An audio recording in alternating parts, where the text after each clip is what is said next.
Hi Aries, welcome. This is your reading. Be open-minded po, hindi po halos lahat makaresonate. Thank you nga po pala sa mga nag-subscribe, sa mga bumabalik. Maraming pong salamat. Start na tayo Aries. Ano yung naghihintay sa'yo ngayong April? Give it a message. Ano yung naghihintay sa'yo ngayong April?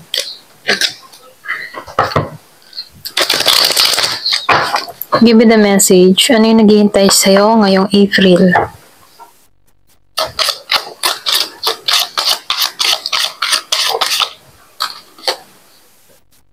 Wow, lumabas ang Emperor Aries. Likas na sa'yo yung pagiging matatag. Likas sa'yo yung pagiging matapang. So nakikitaan ko dito, walang makakapigil sa'yo, walang makakahadlang. Nakikitaan ko dito na ikaw yung tipo ng tao na once na meron kang sinet sa kaisipan mo, makukuha mo to. Nakikitaan ko rin dito, magtatagumpay ka dito. Yung iba sa inyo, andun yung faith mo or pananalig mo, hindi ka nawawala ng pag-asa. Alam mo sa sarili mo na magtatagumpay ka. So nakikitaan ko dito, no, hawak-hawak mo yung kaligayahan mo. Walang sino man, yung matipo na kaya mong maging masaya kahit nag-iisa ka, may kapartner ka man o wala. So nakikitaan ko dito na yung kaligayahan mo ay hindi dumidepende sa iba. So nakikitaan ko dito, napaka-independent mong tao.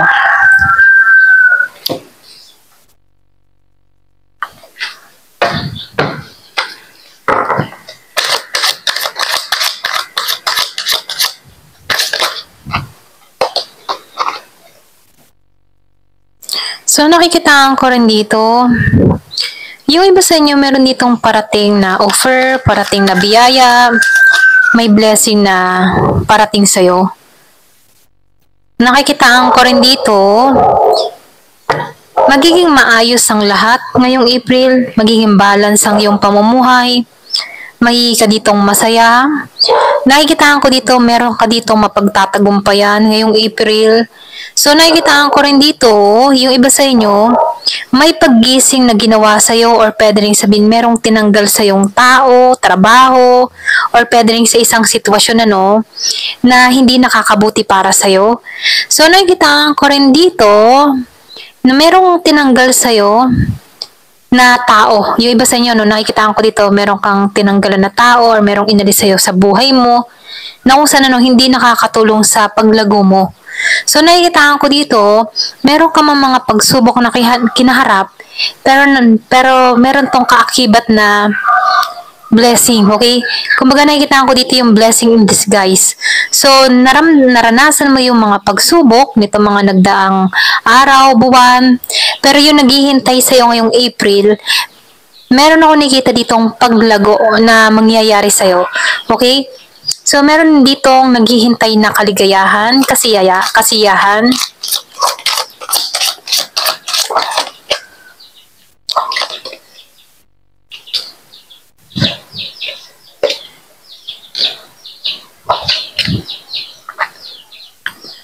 Meron din ako nakikita dito na meron magtatagumpay, meron ditong aani ng tagumpay, meron kang perang parating.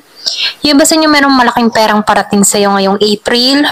Kung ano man yung mga tinarabaho mo, ginawa mo. So nakikitaan ko dito may pag-aani ng tagumpay, may perang parating. Yung iba sa inyo pwedeng pamana or pwede rin sabihin na yung mga ginawa mo, ngayon mo na marireceive ngayong April, yung mga pinaghirapan mo. So nakikitaan ko dito yung pag-aani ng tagumpay. Nakikitaan ko dito yung iba sa inyo, pinag-iingat ka dito, no? Huwag ka basta-basta din magtitiwala kasi meron ditong magtatangka sa'yo, magbibetray sa'yo.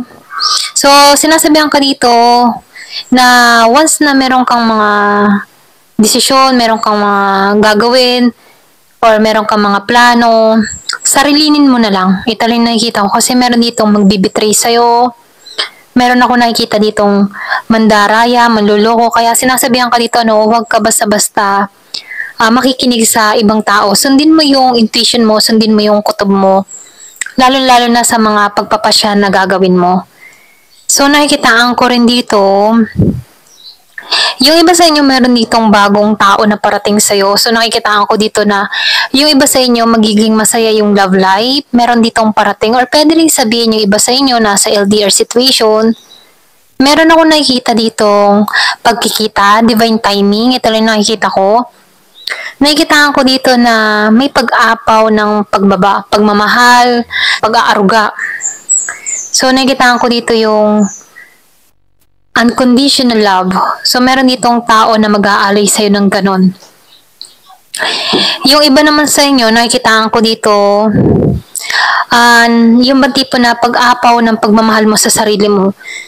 Binubuhos mo na lang yung pagmamahal sa sarili mo. Ito rin nakikita ko dun sa iba.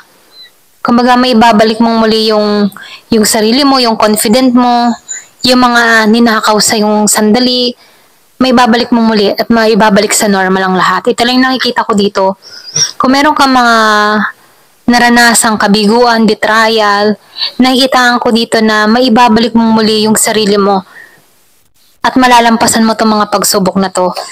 Ito lang nakikita ko dito. Yung iba sa'yo, pwede meron kang nararanasan sa panahon ngayon na mabigat, meron kang natuklasan, or pwede rin sabihin na meron nag-betray sa'yo dito.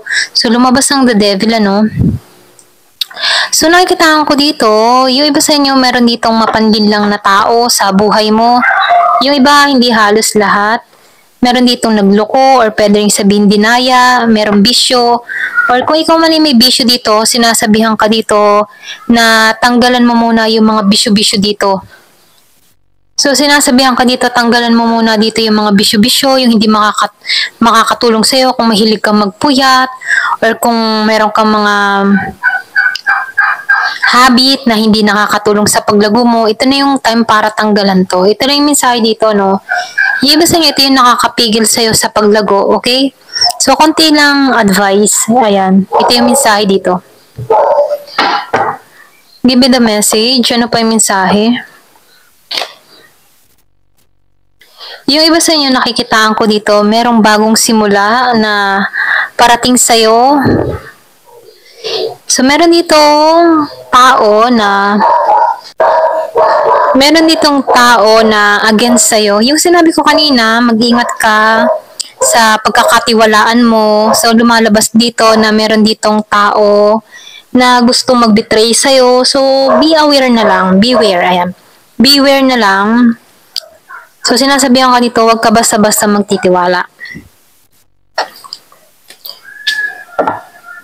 So, ito na yung time para tanggalan mo muna yung mga negatibong pag-iisip. So, nakikitaan ko dito yung iba sa inyo frustrated or pwede rin sabihin na pakaramdam mo dito, hindi mo maalis-alisan to. Meron kang gustong pakawalan, meron kang gustong i-release, pero nahihirapan kang alisan to. So, nakikitaan ko dito na yung iba sa inyo feeling frustrated na, feeling down, ganyan. So, sinasabihan ka dito, ikaw lang din yung makakatulong para sa sarili mo.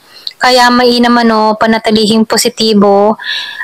Kung hindi to makakatulong sa paglago mo, bitawan mo na to. Kung ano man yung gumugulo sa isipan mo.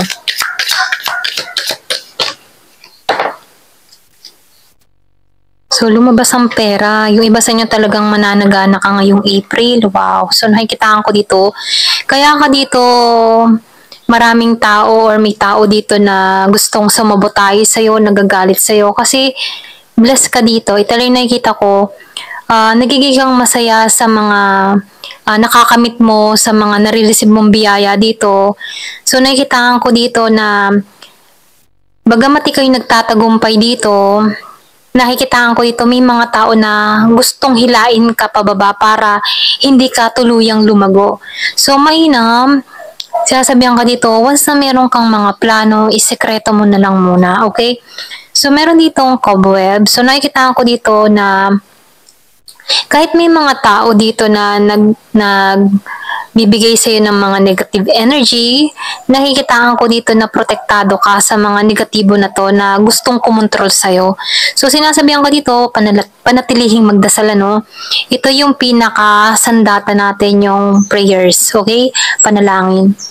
So, yung mga tinrabaho mo, yung mga pinaghirapan mo, susuklian to ng gantimpala sa'yo.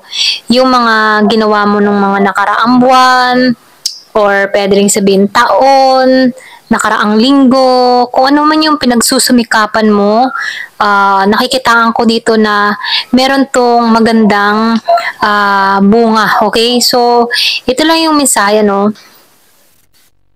So, lumabas yung vulture. So, meron ditong tao against sa'yo. Gusto nito magkaroon ka ng anxiety, depression. So, nakikita ko dito pwedeng meron tong sinasagawa sa yung voodoo or pwede rin mga black magic. So, nakikita ko dito yung negative energy na nagmamanipulate, okay? Nagmamanipulate ng energy. Gusto ka ng tao na ito makontrol. Gusto nit, kumbaga meron tong ini-intention sa'yo na hindi maganda.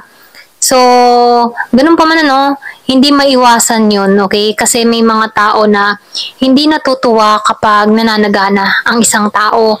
So, ikaw, nagiging ka ditong masagana kahit may mga tao dito na gusto kang pabagsakin dito, makakamit mo pa rin tong blessing na to.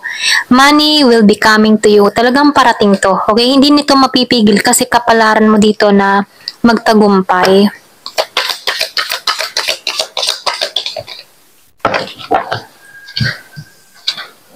Wow, talagang pera. May pera talaga yung parating sa'yo, no? Pag ulan ng pera, inheritance, hindi to mapipigil ni naman. Kahit anong pagsasabotahe ang ginagawa sa'yo dito, or black magic, or may gumagawa ng hindi maganda, pera talagang parating sa'yo at talagang sa'yo to.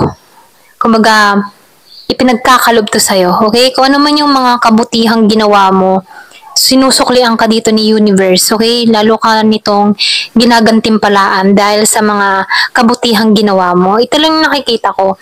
Ayan. Thank you for watching. Love and peace.